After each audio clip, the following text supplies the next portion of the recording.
नमस्कार प्यारे दोस्त, मैं राहुल पालीवाल आप सभी का स्वागत करता हूं आपके अपने परिवार रोजगार विद। उम्मीद है आप सभी स्वस्थ मस्त और बहुत अच्छे होंगे। तो हम पढ़ रहे थे, आप सभी जानते हैं मुख्य रूप से किसके बारे में?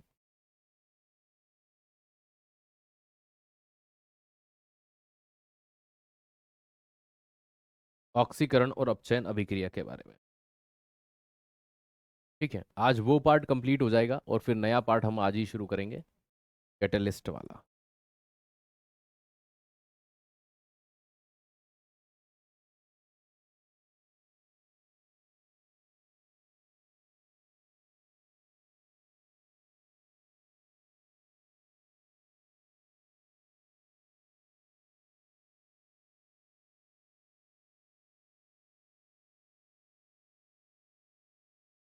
ऑक्सीकरण अपचयन, और जो न्यू टॉपिक शुरू होगा, है ना, पहला ही यूनिट का टॉपिक कौन सा है? उत्प्रेरक।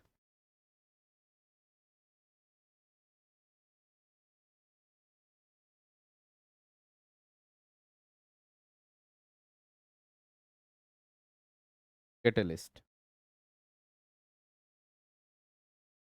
गुड इवनिंग, नमस्कार, नमस्ते, नमस्ते।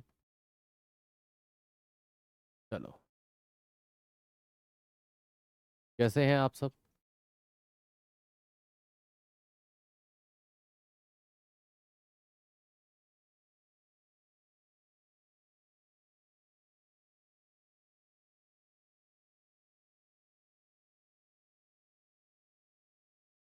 चलो, बहुत बढ़िया।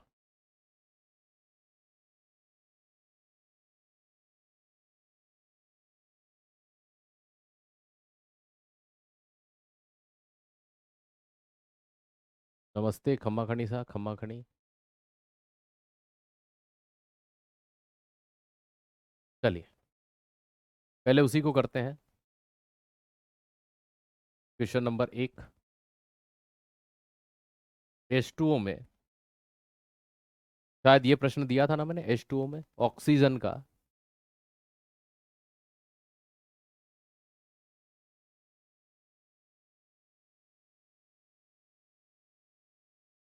ऑक्सीडेशन नंबर बताओ।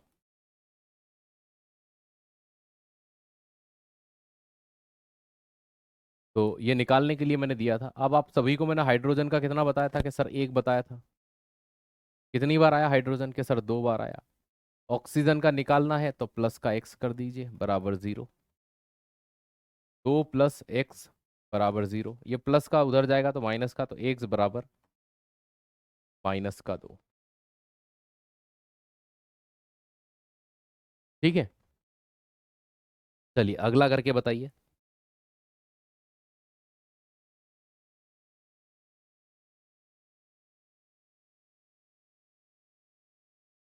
H2O2 में, H2O2 में ऑक्सीजन की ऑक्सीकरण संख्या क्या होगी?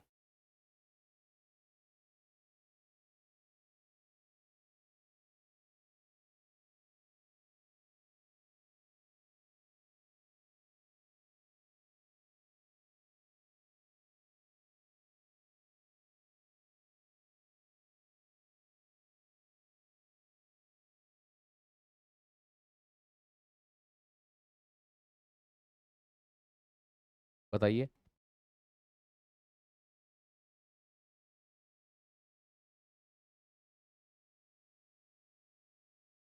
बेटा बायोलॉजी के वीडियो बोल दिए, वो अपलोडिंग पे लगे हुए हैं। कल ही अपलोडिंग पे लग गए थे, है ना। आप कल तक का समय दीजिए। 40-45 क्लास है, समय लगता है अपलोड होने पर। एक दो वीडियो होती तो मैं तुरंत 2-4 घंटे में अपलोड हो जाती। पूरी के पूरी अपलोड होने में वो समय लग रहे हैं। ठीक है, थोड़ा सा समय दीजिए। है ना, कल तक का वैसे भी बोला गया था, कल तक आप देखिए। है ना, बोल मैंने आपके सामने ही फोन लगा के बात की थी कल। है ना। तो क्लासेस ज़्यादा होती हैं तो वो अपलोडिंग पे लगा दी गई हैं, है ना। कंप्लीटली देखो उसी क्वालिटी में अपलोड होती हैं जिस क्वालिटी में वो क्लास ली गई थी, इसलिए समय लगता है। चलो बताइए। हाइड्रोजन का भैया सीधी सी बात है, प्लस का 1 होता है, हमें पता है। गुणे में दो आ जाएगा प्लस। ऑक्सीजन का निकालना है तो एक्स गुणा दो बराबर जीरो। क्या हो गया? ये प्लस का दो हो गया, प्लस 2x बराबर जीरो। ये प्लस का उधर जाएगा तो माइनस का, तो 2x बराबर माइनस का टू। तो x बराबर माइनस का 2/2, तो x बराबर माइनस का 1। x बराबर माइनस का 1 निकालना है ना। कुछ बच्चों ने बिना निकाले -2 बोलते, इसीलिए मैंने ये दिया था H2O। तो मुझे पता है कि आप हर बार तुक्का मारते हो, नहीं करना इस बार।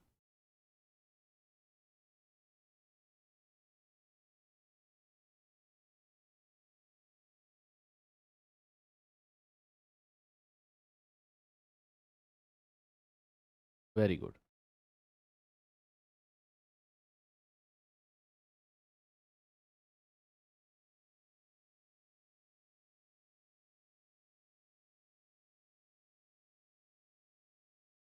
CaH2 में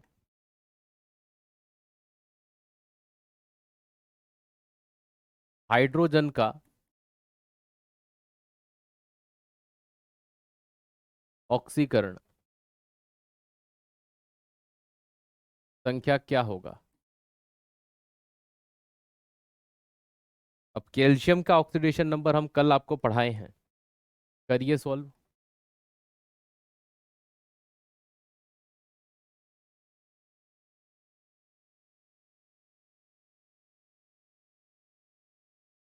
एक बच्चा कह रहा है ऐसा प्रश्न LDC में नहीं आता, मुझे पता है नहीं आता, लेकिन यही चीजें अगर आपको नहीं आ रही होगी तो आगे का क्या करोगे भाई?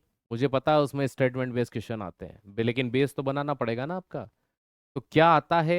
देखो, एक चीज वो होती है, मैं सीधा वही चीज परोस दूंगा ना तो आपको कहोगे सर कुछ भी समझ में नहीं आ रहा है।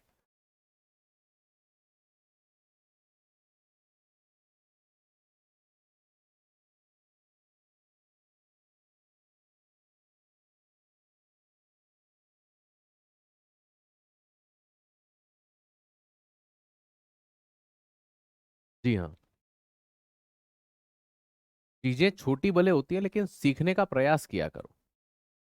तो भाई कैल्शियम का 2 होता है, हाइड्रोजन का निकालना है, गुणा 2 बराबर 0। तो 2x, ये प्लस का इधर आएगा तो माइनस का, तो x बराबर -2 डिवाइडेड बाई 2,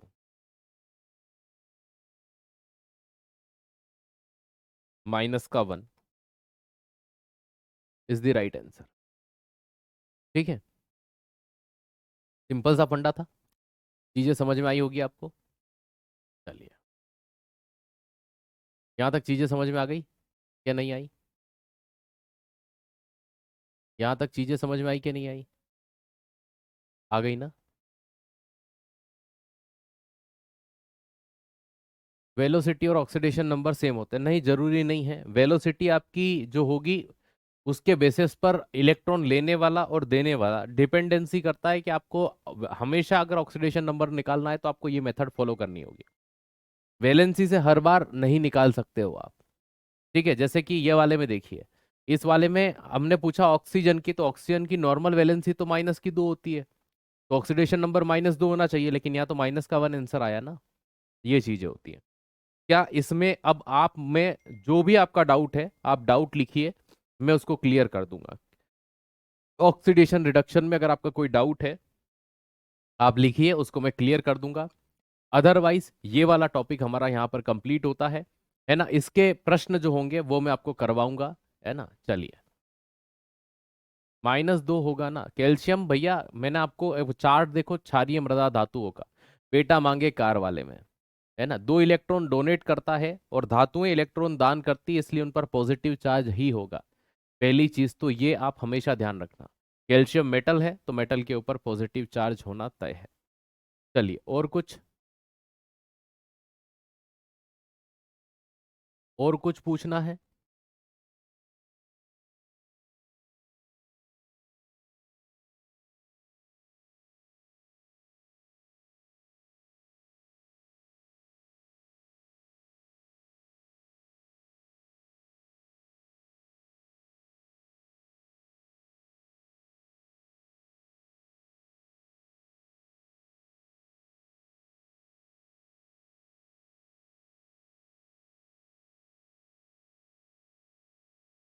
एक तत्व की एक ही ऑक्सीकरण संख्या होती है कि अलग अलग होती है? तत्व की ऑक्सीकरण संख्या वही होती है, लेकिन केमिकल रिएक्शन में उनकी ऑक्सीडेशन संख्या बदल सकती है। चलिए,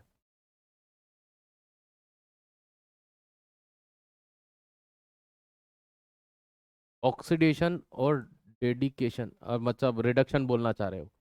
20-30 क्वेश्चन, 50 प्रश्न कराऊंगा मैं पहली यूनिट के, जिनमें से 15 से 20 प्रश्न कम से कम ऑक्सीडेशन रिडक्शन के होंगे। All is well. नहीं, मेरे थोड़ा सा गला खराब है, पता ही नहीं, समझ ही नहीं आ रहा मौसम क्या चल रहा है।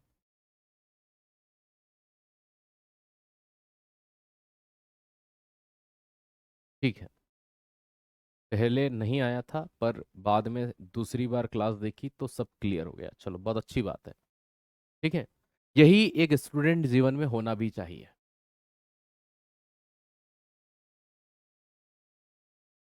ओके।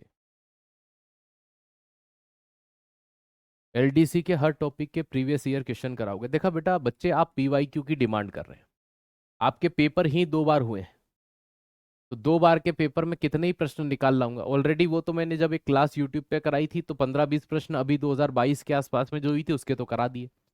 तो प्रीवियस ईयर क्वेश्चन बेटा कहाँ से लाऊं, जब आपकी एग्जाम ही 2 बार कंडक्ट हुई है ना? लेटेस्ट टाइम में तो 2 बार ही हुई है, एक 22 और 22 के पहले 3-4 साल पहले हुई है।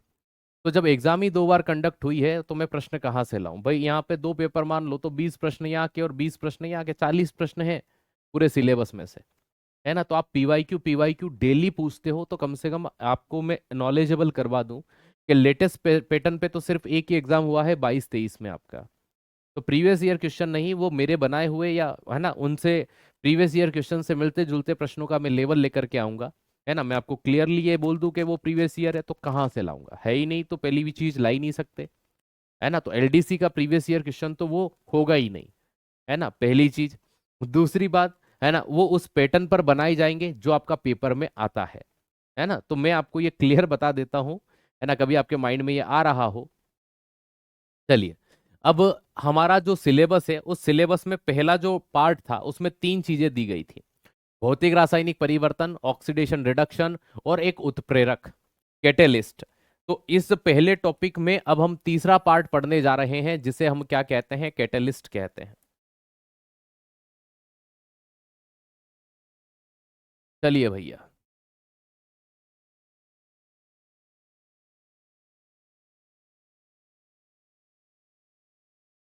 देखो भाई, जब भी आप कैटेलिस्ट वर्ड सुनो, जब भी आप कैटेलिसिस सुनो, वो एक ही चीज होती है।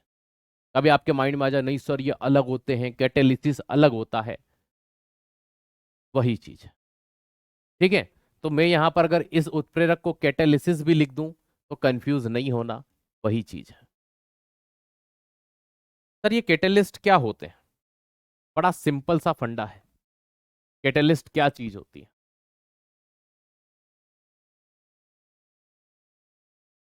भाई मैं मेरे हिसाब से प्रश्न कराऊंगा यार, है ना? उसके एग्जाम के करा दो, इसके करा दो, उसके करा दो, आपको आपका एग्जाम निकालना है तो आप मेरे अनुरूप चलोगे कि मैं आपके अनुरूप चलूंगा? मुझे एक सिंपल सा जवाब दीजिए आप। ठीक है, आप पढ़े लिखे बच्चे हैं, ठीक है, तो आप शिक्षक के अनुरूप चलेंगे या आपके अनुरूप मैं चलूंगा? मुझे बताइए। कायदा तो ये कहता है आपको मेरे अनुरूप चलना चाहिए, आप वहां के उठा लीजिएगा, आप वो करवा दीजिएगा, तो भाई मजा क्या रह गया फिर? भाई मैं कुछ चीजें डिजाइन करूंगा, मैं कुछ सोच समझ करके लिए आपके लिए प्रश्न लेकर के आऊंगा, है ना? जो चीज आपको पहले ही पता है उसके बारे में कहाँ क्यों लेके आऊं, है ना? तो वो मेरे ऊपर छोड़ दीजिए यार, वो मेरा काम है कि उन्हें कैसे करवाना है, कहाँ से लाना है, कैसे बनाना है। दैट्स माय पॉइंट, वो मेरा विषय है, वो मैं देख लूंगा। ठीक है, आप नंबर लेके आइएगा उस दिन, वो आप देखिएगा। देखो भाई मैं आपको एक सिंपलेस्ट कहानी सुनाता हूँ। एक राम नाम का लड़का था। किसके नाम का लड़का था? राम नाम का। एक श्याम नाम का लड़का था। कौन था? तो राम और श्याम बैठ करके मस्त बातें कर रहे हैं, ठीक है। थोड़ी देर बाद एक तीसरा आदमी आता है, उसका नाम बाबूराव। कौन आता है? बाबूराव। राम श्याम और बाबू, ठीक है, बाबूराव नहीं बोलेंगे, बाबू ही बोल देंगे, या फिर और कुछ नाम लिख देते हैं, राम श्याम और जय आ जाता है, ठीक। बेचारे राम और श्याम बैठ करके आराम से बातें कर रहे थे, दोस्त थे। तो ये जय जाता है, और श्याम क्या हालचाल तेरे, ये सब बढ़िया, कि हाँ बढ़िया। ये कहता तुझे पता है, राम को कहता तुझे पता है राम तेरे बारे में कल ये बोल रहा था। थोड़े मन मुटाव तो थे ही सही, अब लड़ लिए। भाई साहब इस जय ने क्या करा, ये राम और श्याम किसी बात को लेकर के थोड़े से मन मुटाव में थे ही सही, लेकिन बैठे हुए थे चुपचाप। ये जय पहुंचा वहां पर और आग में घी डाल दिया। क्या डाल दिया, आग में घी डाल दिया। मतलब ये लड़ नहीं रहे थे, लेकिन इनको लड़वा दिया। ये लड़ नहीं रहे थे, लेकिन इन्हें क्या कर दिया, लड़वा दिया। कैटेलिस्ट भी सेम काम करता है। क्या ये जय जो है इन दोनों की लड़ाई का हिस्सा है, क्या सर नहीं है, ये खुद लड़ रहे हैं, मर रहे हैं, कट रहे हैं। ठीक है, आपने गांव में देखा होगा, कभी कभी बीच में लड़ाई हो रही होती तो एक डोकरा साइड में खड़ा, हाँ हाँ मार मार। वो खाली खड़ा होकर के उस क्या कर रहा है, उत्प्रेरक की भांति काम कर रहा है। तो उत्प्रेरक क्या चीज होते हैं, उत्प्रेरक ऐसे रासायनिक पदार्थ होते हैं जो अपनी उपस्थिति मात्र से रासायनिक अभिक्रिया के वेग को परिवर्तित करने की क्षमता रखते हैं। अपनी उपस्थिति मात्र से, स्वयं अभिक्रिया में भाग नहीं लेते, खुद केमिकल रिएक्शन में पार्टिसिपेट नहीं करते हैं, लेकिन उस अभिक्रिया को धीमा या तेज करने की क्षमता रखते हैं। ठीक।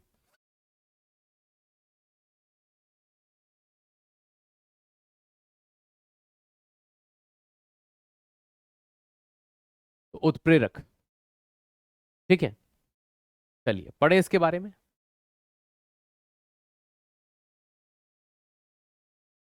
कल वाला पहले सवाल बताओ। कौन सा सवाल कल रह गया, कराया तो सही पानी वाला।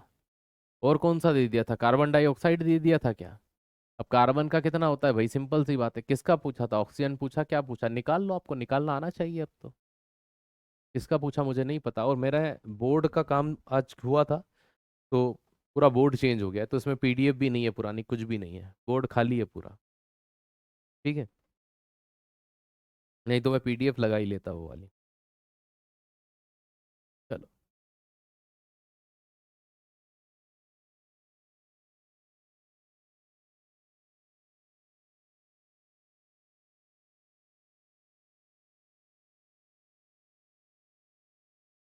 तो रासायनिक अभिक्रिया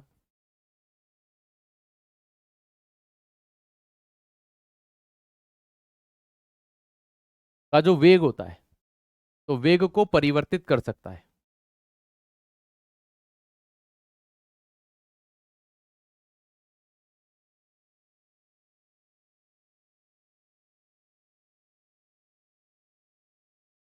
change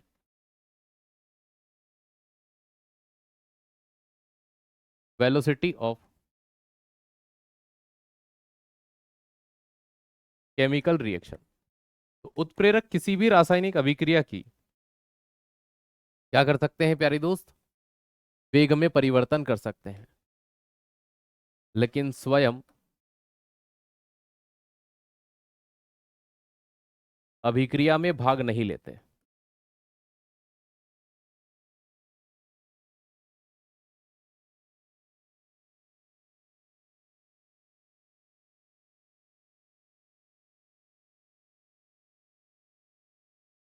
they do not participate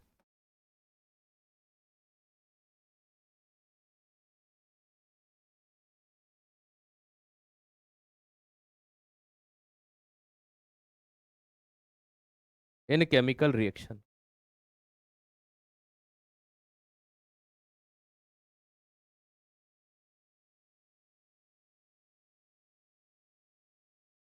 OF2 का, काई का पूछा है इसमें, ऑक्सीजन का क्या फ्लोरीन का, ऑक्सीजन का पूछा हो तो एक्स गुणित 2 × -1 या प्लस आ जाएगा, इक्वल टू 0, -4, x -4 बराबर 0, एक्स यहाँ सॉरी एक है इसका,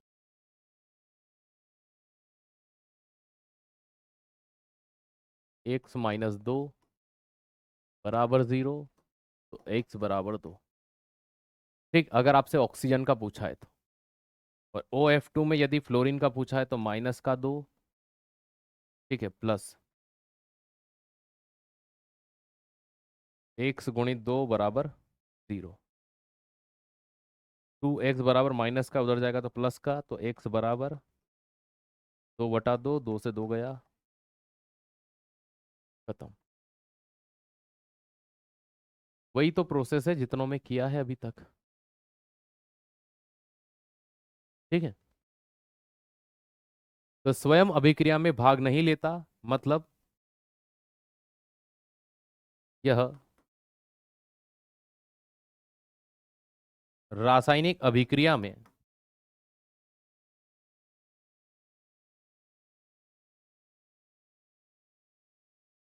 अपरिवर्तित रहता है, कभी भी नहीं, या अप्रभावी रहता है, ऐसा लिख लीजिए।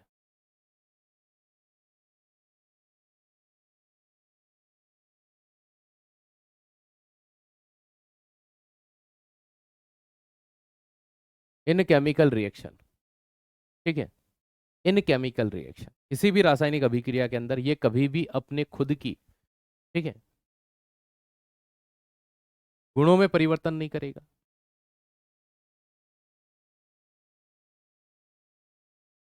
इन केमिकल रिएक्शन,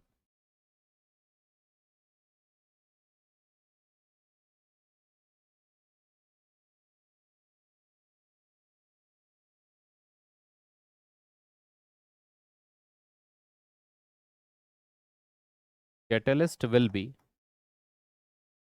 ठीक है, क्या हो जाएगा भैया, अनअफेक्टेड।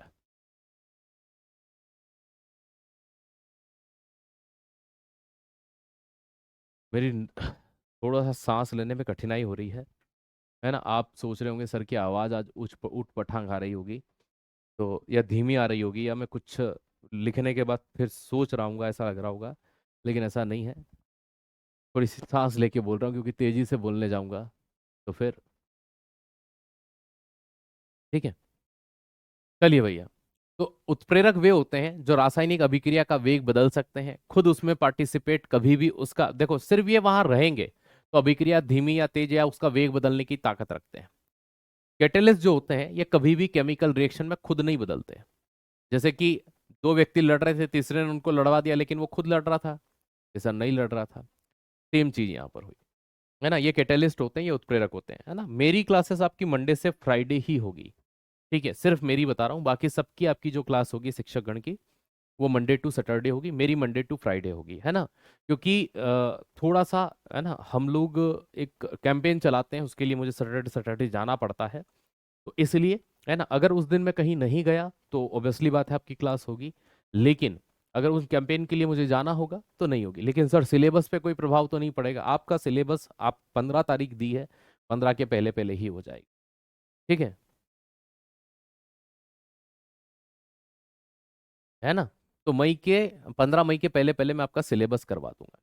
देखो क्या हुआ, ऐसा कौन व्यक्ति था जिसने सबसे पहले इसके बारे में बताया, तो 1835 का समय था। एक साइंटिस्ट थे जिनका नाम था बर्जीलियस। कौन था, बर्जीलियस, ये वही बर्जीलियस हैं, दोस्त याद रखिएगा, ठीक, ये वही बर्जीलियस हैं जिन्होंने जैव शक्तिवाद भी दिया था। तो बर्जीलियस के द्वारा सबसे पहले ये चीज समझाई गई थी, बताई गई थी कि कुछ ऐसे केमिकल होते हैं जिनके कारण से रिएक्शन फास्ट हो जाती है, लेकिन वो उस रिएक्शन को चेंज नहीं कर पाते, मतलब जो प्रोडक्ट बनना है ऐसा नहीं होगा कि कोई और प्रोडक्ट बन जाएगा। तो बर्जीलियस ने ही कैटलिस्ट या उत्प्रेरक के बारे में सबसे पहले बताया था कि वेग में परिवर्तन करने वाले उन पदार्थों को, ठीक है। सर रिकॉर्डेड क्लास अरे बेटा वो तो मैं डलवा दूंगा रिकॉर्डेड आपकी, उसकी चिंता मत करिए, वो लगी हुई है, वो रिकॉर्डेड अपलोड होने पर ही लगी हुई है, अब उसमें समय लगता है ना। अब आप सोचते होंगे सर मोबाइल से वीडियो भेजना जितना आसान है, नहीं भाई, पूरा फोल्डर जनरेट होगा फिर उसमें वो अपलोड होगी, ठीक है। तो 1835 में ये काम होता है ना। जैसे कि बहुत सारी चीजें होती हैं कि क्या चीज होगी, क्या होंगे, कैसे होंगे, है ना, उत्प्रेरक कैसे काम करते हैं, किस रिएक्शन में कौन से उत्प्रेरक होते हैं, बायोकैटलिस्ट कौन से होते हैं। आइए हम सबसे पहले उत्प्रेरक के बारे में एक बेसिक सी चीज तो समझ गए कि उत्प्रेरक रासायनिक अभिक्रिया के वेग को कम ज्यादा कर सकते हैं। वो उस वेग में खुद भाग नहीं लेते, रासायनिक अभिक्रिया में भाग नहीं लेते, सिर्फ रासायनिक अभिक्रिया को धीमा या तेज कर सकते हैं, ठीक। अब हम बात करते हैं उत्प्रेरक के प्रकार की, टाइप ऑफ कैटलिस्ट की, कि वो कौन कौन से होते हैं। तो आइए यहां पर हम देखते हैं उत्प्रेरक के प्रकार। क्या देखेंगे अब यहां पर हम?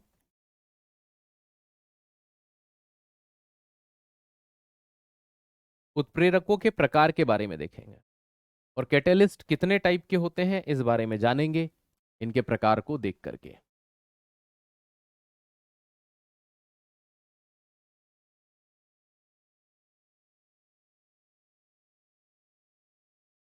उत्प्रेरक के प्रकार।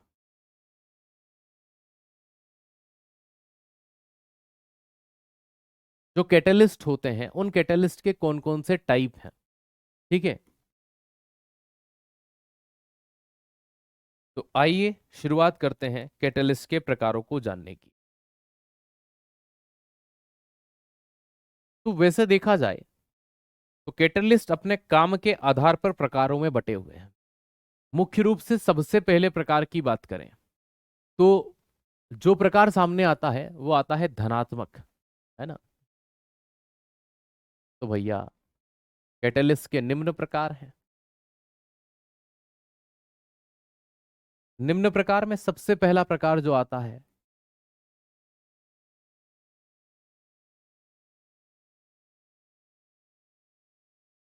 वो धनात्मक उत्प्रेरक।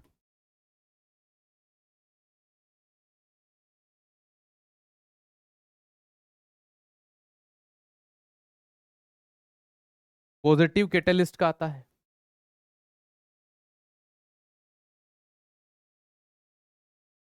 धनात्मक उत्प्रेरक की बात करें, उत्प्रेरक शिखर द्वारा भी समझाओ। शिखर क्या होता है ये, क्या कहना चाह रहे हो? लिखो तो वो जो पहले मुझे समझ आई, मुझे समझ आएगा तो मैं तुम्हें समझाऊंगा। 1853 है या 1835?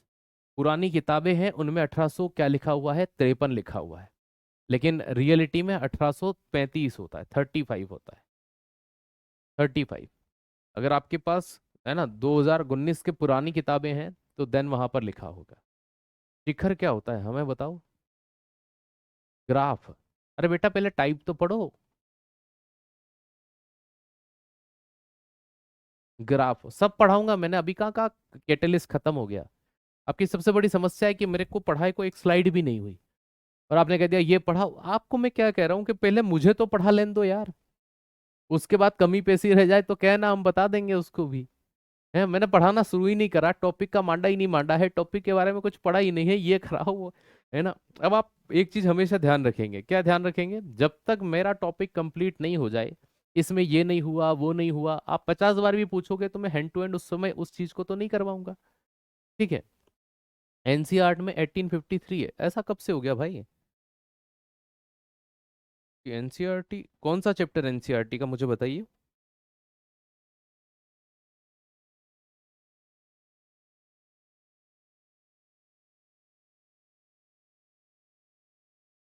मैं भी तो देखूं यार।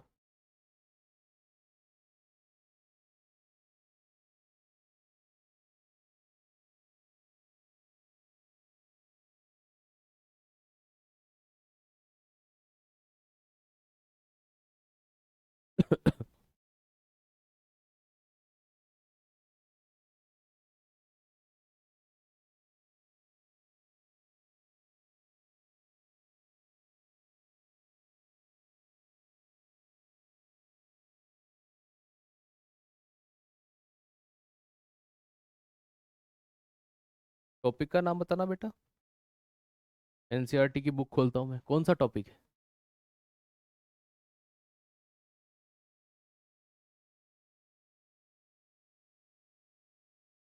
अरे यार नहीं, इन्होंने बोला है एनसीईआरटी में लिखा हुआ, मेरे पास सारी रखी हुई है 6ठी से 12वीं तक। मैं देखूंगा ना फिर बैठ करके आराम से ठप्पे से, और गलत है तो गलत करेंगे उसको यार। क्या बात कर रहे हो ऐसा? टॉपिक बताओ टॉपिक, है ना, क्योंकि कैटलिस्ट कई जगह पर है, कहाँ दिया हुआ है। सही है सर, 1035 है एनसीईआरटी में भी।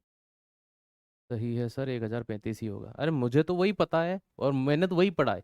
अगर आप पुरान, मैंने वही तो बोला 1000 कहीं भाई, है ना, 1835 ही, 1035 लिखा है एक बच्चे ने कमेंट में, 1835 होगा वो। ठीक है, ये राइट है भैया जी, हाँ यही सही है। चलो आओ। है ना, अगर आपको पता हो एनसीईआरटी तो प्लीज मुझे उसका बुक का टॉपिक नाम वगैरह बताइएगा। 1835 आएगा। धनात्मक उत्प्रेरक या पॉजिटिव कैटलिस्ट क्या होते हैं? भाई सिंपल सी बात, जो अभिक्रिया का वेग बढ़ाता हो। जो रासायनिक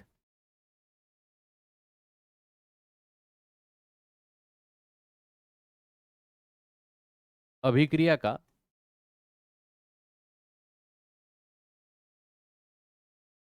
वेग बढ़ाता हो, मतलब रिएक्शन को फास्ट करता हो, ऐसे कैटलिस्ट पॉजिटिव कैटलिस्ट कहलाते हैं। मेरे बुक में 1835 है, अरे बुक कौन सी है बेटा? 1853, किताब का नाम, एनसीईआरटी में टॉपिक तो बताओ। है, किताब नहीं बता पा रहे हो तुम, खाली एनसीईआरटी बोल दिया है। मैं पूछ रहा हूँ कौन सी क्लास की है। ठीक है, कौन सी क्लास की है, कौन सा टॉपिक है, ये नहीं मेरी किताब में ये दे। आपकी किताब आपने खुद लिखी है क्या? 1853 कहाँ दे रखा है? हमको बताओ तो सही, तभी तो हम देखेंगे कि मैं त्रिकालदर्शी थोड़ी हूं मैं। महाकाल की नगरी में रहता हूँ लेकिन त्रिकालदर्शी नहीं हूँ कि मैं यहाँ बैठा बैठा आपकी किताब देख लूंगा। ठीक है, पहले मुझे बताओ तो सही कि कौन सी किताब है, क्योंकि मुझे भी तो पता चले यार, क्योंकि देखो हमारे पास किताबों में तो भैया हम तो 1835 ही पढ़ते आए हैं, 1835 ही पढ़ते आए हैं। ठीक है, एनसीईआरटी में भी अगर कहीं एनसीईआरटी ही 1835 बताती है, अब आपकी एनसीईआरटी कौन सी है मुझे भी तो पता चले। तो रासायनिक अभिक्रिया का वेग बढ़ाते हैं। ठीक है, चलिए, तो रासायनिक अभिक्रिया का वेग बढ़ेगा, मतलब सर, मतलब पॉजिटिव रिएक्शन में हमेशा प्रोसेस क्या होगी? फास्ट होगी। तो याद रखना, the catalyst which increase the rate of chemical reaction. तो द कैटलिस्ट,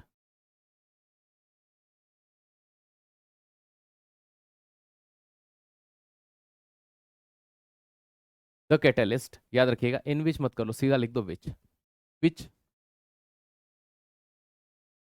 है ना, the catalyst which increase the rate of,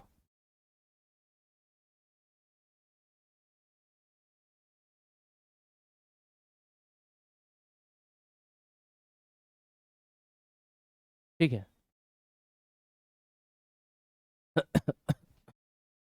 ठीक है, इंक्रीज द रेट ऑफ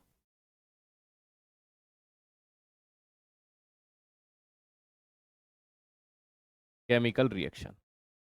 किसी भी रासायनिक अभिक्रिया में अगर कोई अभिक्रिया का वेग बढ़ा दे तो उसे क्या कहते हैं? पॉजिटिव रिएक्शन कहा जाता है।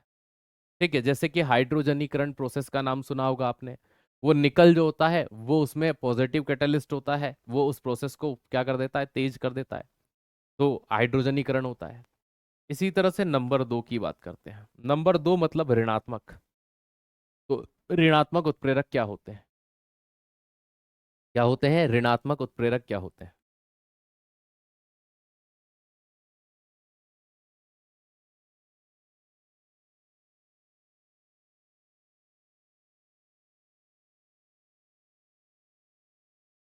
Negative catalyst.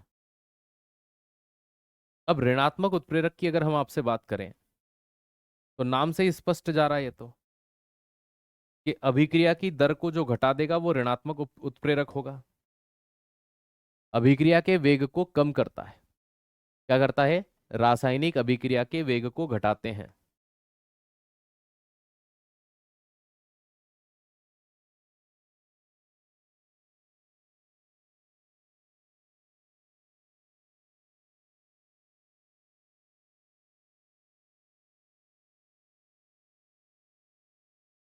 तो जो रासायनिक अभिक्रिया के वेग को डिक्रीज करते हैं,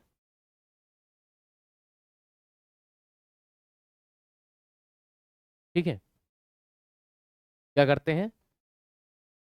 है ना, रासायनिक अभिक्रिया के वेग को घटाते हैं।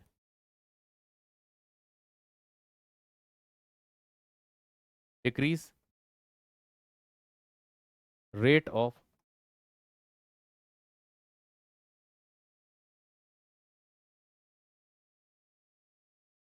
Chemical reaction. ठीक है, तो इन्हें ऋणात्मक उत्प्रेरक या मंदनकर्ता भी कहा जाता है। तो जो किसी केमिकल रिएक्शन में वेग को या प्रोसेस को या केमिकल रिएक्शन को धीमा कर दे, है ना। मैं आपको सारे कैटेलिस्ट पढ़ाऊंगा आगे, अभी टाइप पढ़ लीजिए आप, आपके माइंड में ही आ रहा होगा, सर इनके एग्जाम्पल दीजिए, वो सब कराऊंगा, थोड़ा शांत रहिए, सब चीजें होंगी, ठीक है। और इसी तरह से होते हैं एक स्व उत्प्रेरक। स्व उत्प्रेरक क्या होते हैं? ठीक है, स्व उत्प्रेरक को कहते हैं ऑटो कैटलिस्ट। क्या कहा जाता है?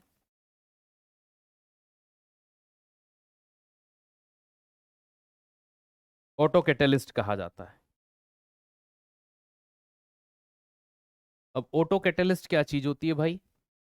स्व उत्प्रेरक वो होते हैं जो रासायनिक अभिक्रिया में देने नहीं पड़ते हैं। वो रासायनिक अभिक्रिया जब होती है ना, तब स्वयं ही बन जाएगा। इसलिए लिखा नहीं जाएगा यहाँ पर।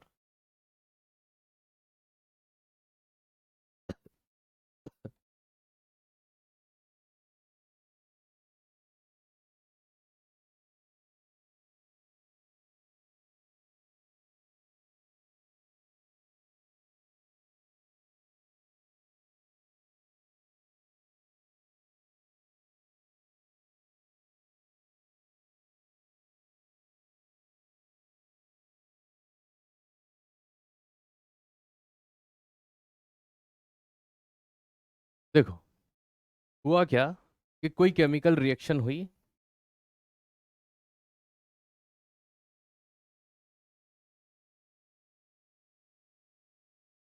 कोई केमिकल रिएक्शन हुई और उसमें कोई केमिकल पदार्थ बना। हम रिकॉर्ड क्लास लेते हैं, कमेंट कम पड़े, ठीक है भैया जी, ठीक है। और कोई आदेश? चलिए, है ना, आइएगा। किसी रासायनिक अभिक्रिया के दौरान, ठीक है, जब कोई रासायनिक अभिक्रिया होती है,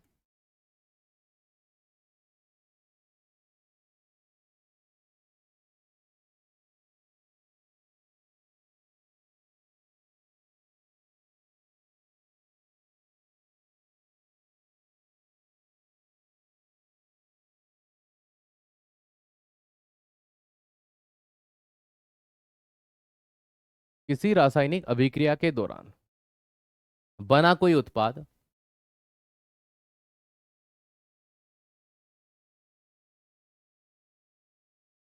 कोई केमिकल रिएक्शन हुई, कोई प्रोडक्ट बन गया, वो उसी रासायनिक अभिक्रिया के लिए उत्प्रेरक का कार्य करता है।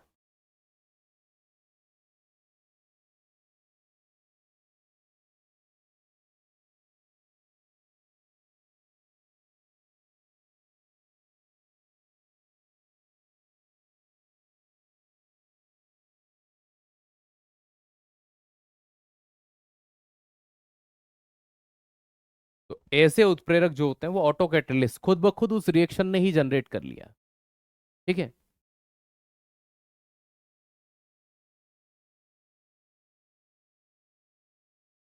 वेन अ प्रोडक्ट, कोई भी प्रोडक्ट हो गया, फॉर्म ड्यूरिंग इन, है ना, when a product from during a,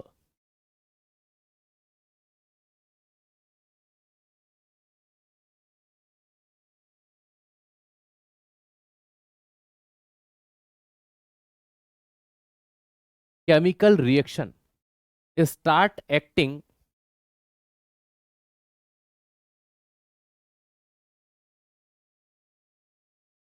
as a catalyst,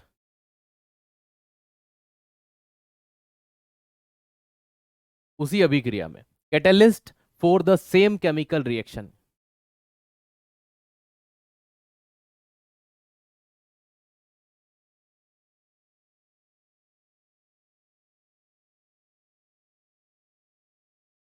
तो किसी रासायनिक अभिक्रिया में यदि कोई पदार्थ बनता है ना, तो वो पदार्थ या जो उत्पाद है वो खुद उस अभिक्रिया के लिए क्या करने लग जाए भैया, कुल मिलाकर के एक तरह से कैटलिस्ट की भांति काम करने लग जाए। तो ऐसे कैटलिस्ट को क्या कहा जाता है? स्व उत्प्रेरक कहा जाता है।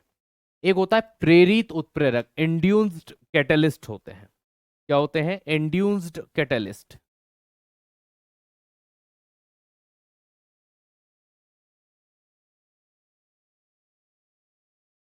इंड्यूस्ड कैटलिस्ट, है ना, प्रेरित उत्प्रेरक।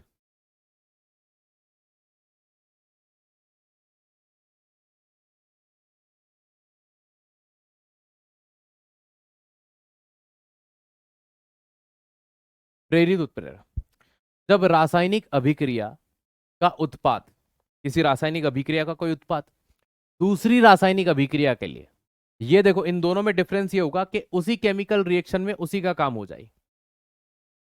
ठीक है, देखो आपके एग्जाम में परिभाषा नहीं आती, लेकिन स्टेटमेंट थ्योरी बेस्ड प्रश्न आता है जिस प्रश्न की लंबाई ज्यादा होती है, और उस प्रश्न की लंबाई जब ज्यादा होती है तो ये छोटी छोटी जो लाइनें मैं लिख रहा हूं, इन लाइनों का नॉलेज होना चाहिए।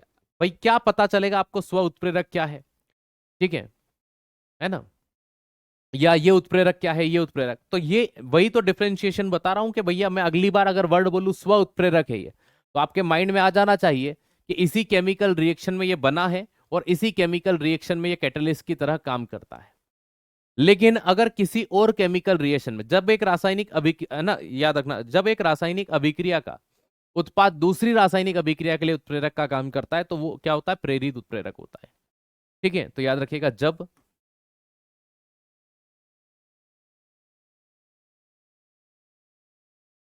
एक रासायनिक अभिक्रिया का उत्पाद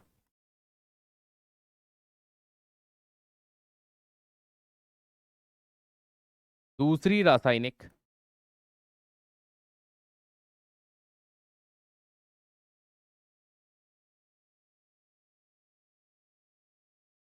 अभिक्रिया के उत्प्रेरक के रूप में कार्य करे,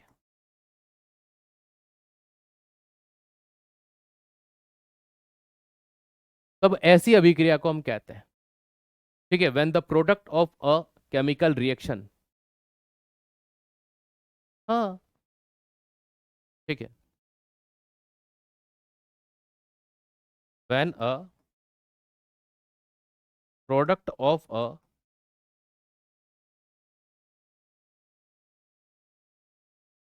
केमिकल रिएक्शन, किसी रासायनिक अभिक्रिया का उत्पाद, व्हेन अ प्रोडक्ट, है ना भाई, सिंपल सी बात है, यही बोला ना हमने, उत्पाद, है ना, when a product of a chemical reaction act as a catalyst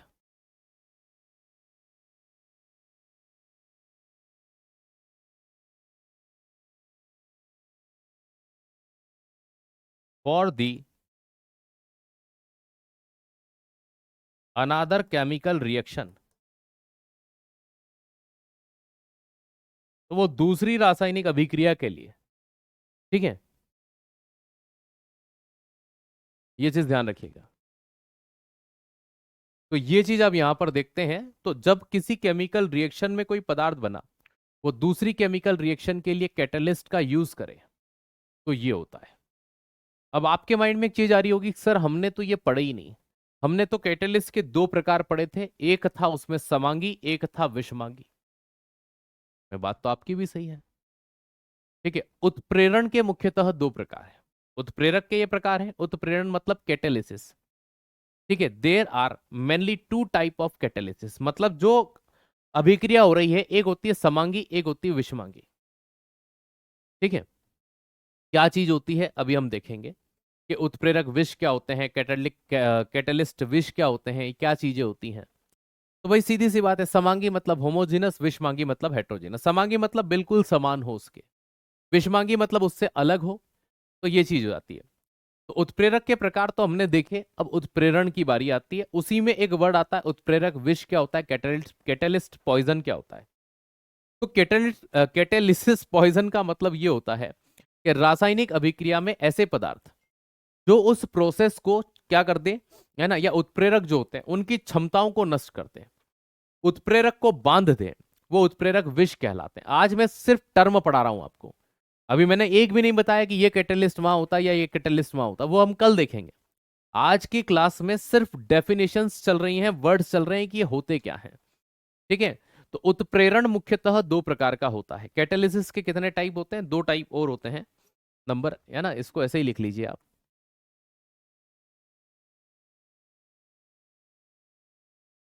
to type of catalysis, उत्प्रेरण के दो प्रकार है। उत्प्रेरण समझ में नहीं आए तो मैं उत्प्रेरक ही लिख देता हूं, है ना, लेकिन यही बोलते हैं। तो उत्प्रेरण के दो प्रकार कौन कौन से भैया? एक होता है समांगी, एक होता है विषमांगी।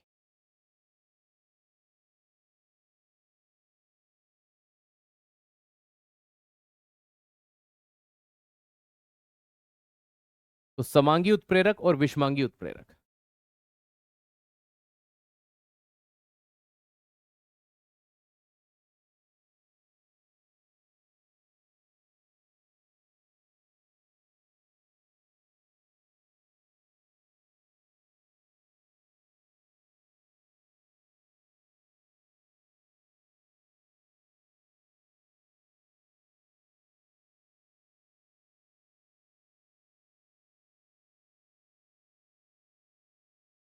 एक होता है हेट्रोजेनस कैटलिस्ट। ये सर मतलब ये जैसे दोनों आप अभिक्रिया कर रहे हो उसमें दोनों लिक्विड अवस्था में है, ठीक है,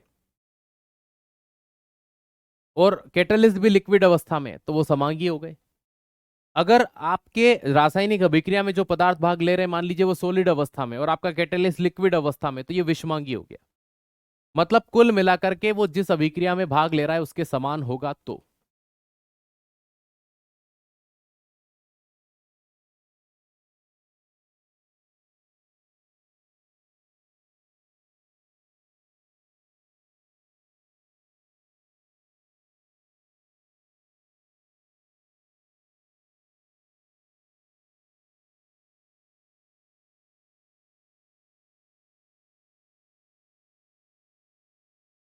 एक बच्चे का बड़ा प्यारा डाउट है कि सर उत्पाद तो अभिक्रिया के बाद बनता है जैसे आपने पहले पढ़ाया था। बिल्कुल सही बात है। पहले इस लाइन को पढ़ो। किसी रासायनिक अभिक्रिया के दौरान बना कोई उत्पाद वह उस अभिक्रिया के लिए वो बीच में ही बना है। कभी कभी कुछ रिएक्शन 3-4 स्टेप में होती है। कितनी स्टेप में होती है? 3-4 स्टेप में। जैसे मैं एग्जांपल देता हूं, आपकी शादी होने वाली है तो सबसे पहले आपको ही बिठाया जाता है ना, वो क्या बोलते हैं अपने यहाँ, मांडे, है ना, कि मंडप बनेगा, मंडप में 2-4 दिन हल्दी लगेगी तभी जाके तुम दूल्हा बनते हो क्या? हाँ। तो दूल्हे तुम हो लेकिन वो फील तुमको कब करवाया जाएगा? मंडप में बिठा के। सेम चीज यहाँ है। प्रोसेस होती है एक के बाद। तो कुछ केमिकल रिएक्शन एक लाइन में हो जाती है, कुछ केमिकल रिएक्शन।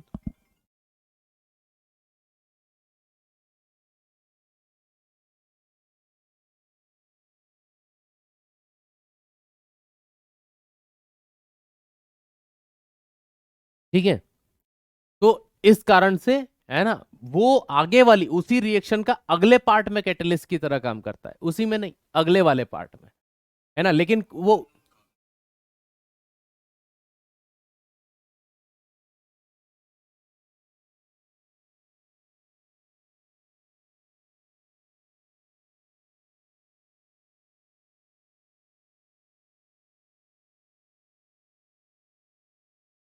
किसी रासायनिक अभिक्रिया के दौरान बना कोई उत्पाद वह उस अभिक्रिया के लिए उत्प्रेरक का कार्य करता है।